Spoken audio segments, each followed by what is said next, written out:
from an African American, they survived. There was no issue. It was only kept segregated out of fear of nonsense before people were actually educated. I like to believe now we're at a better day and time than when my ancestors came over from England. Gino mentions his. Yeah. You know, they were escaping Catholic prosecution. They were the Puritans with the Bible who started the Salem colony and the Hale farm. And they had, you know, they were of high prestige. They were not just farmers, they were also the local judges, the pasture. They built the first church on Hale Street next to the Hale farm. You know, so they had multiple jobs. It's not like the kids nowadays who get a job of sitting in front of a computer or at a cell phone and they can do everything from home or from a cell phone. That's not the way it used to be when my ancestors first came over here and had to bust their ass just to build one colony. And they mingled with the Indians. They translated the Puritan Bible over to the eloquent language of Littleton, which was then called Neshoba, the little Indian praying village. Well, they were mingling and colonizing with them. So when Sarah Josepha Hale comes around, she's submitting letters to the presidents, including two of them to Abraham Lincoln, to make Thanksgiving a national holiday. She was the very first woman publisher in America. She started with Godey's Lady's Handbook, and she had her own cookbooks. And it was because she wanted to teach other Americans coming to America, you know, the proper attire for women, the proper language for women, how to properly cook for women, because in order to survive in America, you had to be farmers or no farmers to get the food. When the first settlers came over and landed in the wintertime, half of them died. And it was because they weren't used to the New England cold weather. And that's when the Indians came down in the spring, taught them how to farm, what to farm, how to farm it.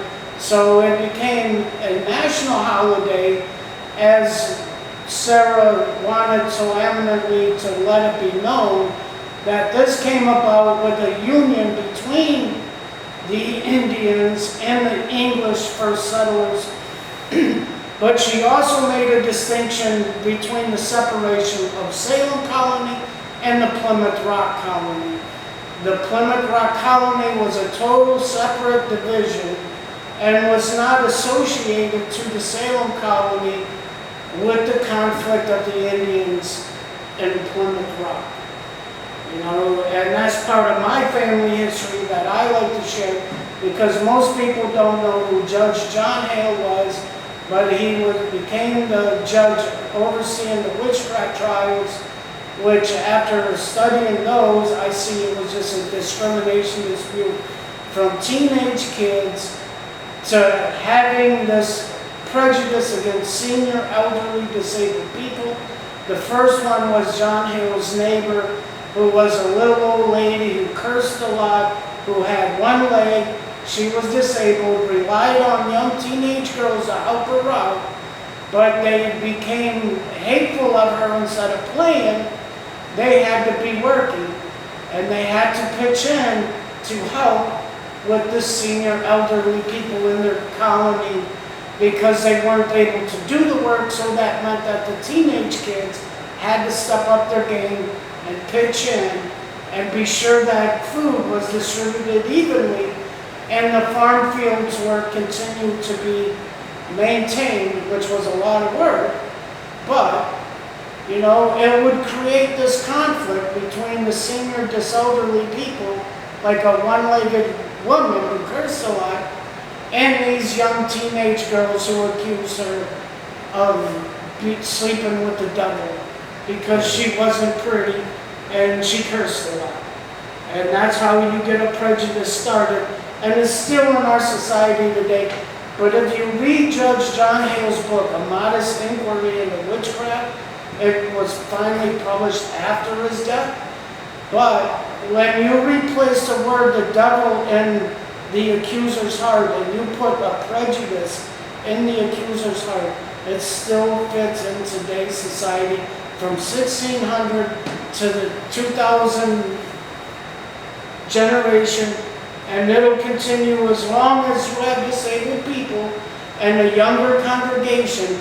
There's always going to be an expectation on the younger ones to come up and step up and help out, but they do it with resentment. And it's a problem. You got me stumped there, son. Well, I'm just going to say one thing. We're going to have a lot of good guests. We're going to do a lot of good understanding, and we're going to be very truthful. We're not going to put nobody down. We're going to have a good time doing our show. All I want to say is, and it's really to my heart, that we have to be a country put back together. We got to put this country back together. And the only way we're going to put it back together is not only truth and honor, is understanding who we are as a country.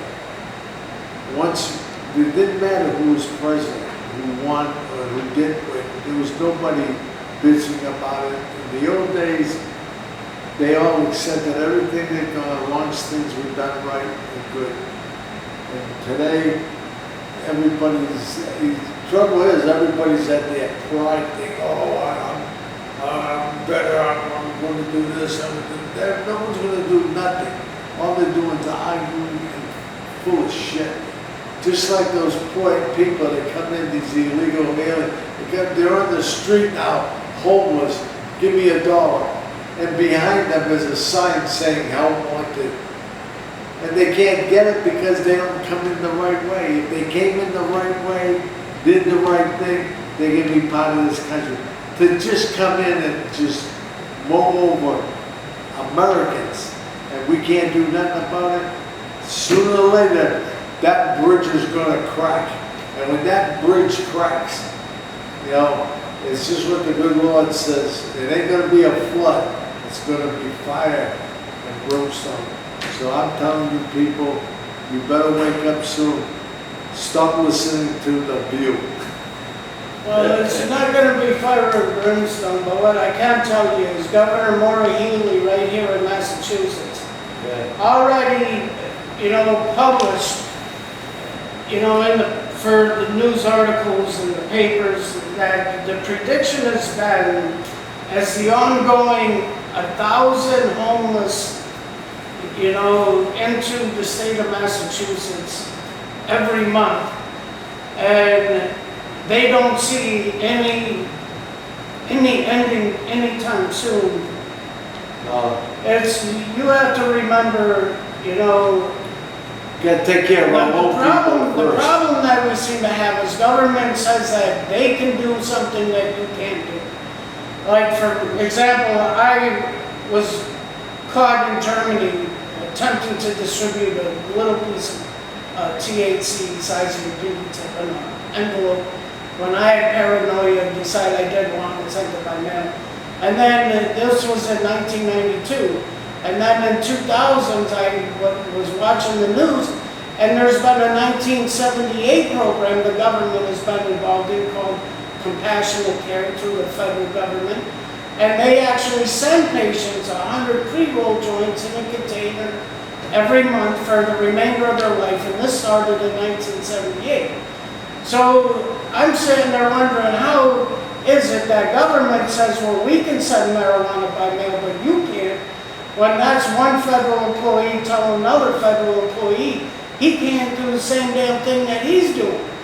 When I beg to differ. If our government says that it's okay for them to send marijuana in the mail in the amount of 100 pre-roll joints, then damn it, every American should have the right to be sending or receiving by mail 100 pre-roll joints equivalent or lesser of. You should be able to do the same things that the government does, because if the government says it's okay for them to do it, well, goddamn, I'm a believer. It must be safe. Yeah. because they're doing it. They lead the example. The government is supposed to be who leads by example in the United States of America. But you can't have a government that says, hey, open the border, let them in. And then once they show up in your hometown like Boston, you want to build a bridge to an island and put everybody on an island. I'm holding up the Constitution going, I'm not sure this is even constitutional to put all the druggies out on an island. How about putting all the illegals out on an island? You don't want to do that either because you're afraid of constitutionality. But if they're not American, the Constitution don't apply. That's the problem with illegal, undocumented people, is because what you have is normal common sense and courtesy as the Constitution, as a reminder to the people, we are all created equally. I believe we're all created equally. So don't sit there and tell me you can do something that I can't do. Because if you can sit there and arm yourself, if you can build a fence around your home, well, why shouldn't we have a fence around the goddamn country? You want fences, you want more security at your house because you're afraid